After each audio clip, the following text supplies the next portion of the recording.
ये जो आप कागजात नामजदगी को एक्सटेंड करने का तलबा कर रहे हैं, क्या आपकी तैयारी पूरी नहीं है, और या आपके कैंडिडेट्स फाइनल नहीं है? वजह उसकी क्या है? क्योंकि उससे तो खदशा ये है कि इलेक्शंस जो हैं वो 8 फरवरी से 2-3 दिन डिले भी हो सकते हैं। फिर ना करें, अगर ये खदशा है तो ना करें, हम कागजात जमा करा देंगे, कोई मसला नहीं है। ना माने हमारी बात, क्योंकि 2 दिन जो है वो बहुत कम टाइम है। बहुत सैकड़ों में लोग हैं, सैकड़ों में लोग हैं। और कागजात नामजदगी जो है कि बहुत टीडियस किस्म का प्रोसेस है, इसमें डॉक्यूमेंटेशन ये वो सारी।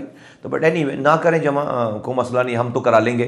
हम तो पूरे पाकिस्तान का भला चाहते थे, उससे डेट नहीं बढ़ने की बढ़ाने की बात कर रहे हैं हम। ओवरऑल इलेक्शन की डेट बढ़ाने की बात नहीं कर रहे हम तो।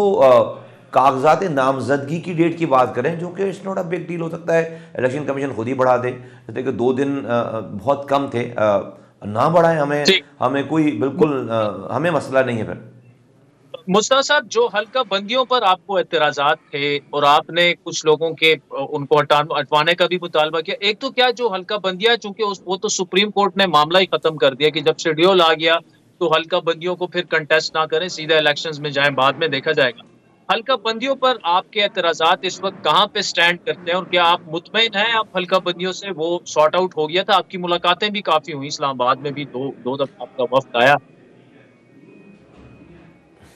नहीं, जो प्रोसीजर है वो हमने फॉलो किया। इलेक्शन कमीशन ने ये कहा था कि हाई कोर्ट से आप डिसीजन ले लें। हाई कोर्ट से डिसीजन हमने लेकर शेड्यूल आने से पहले जमा करा दिया था इलेक्शन कमीशन को। इलेक्शन कमीशन ने उसके ऊपर ऑर्डर्स करने थे। वो बड़े ओपन एंड शट केस हैं।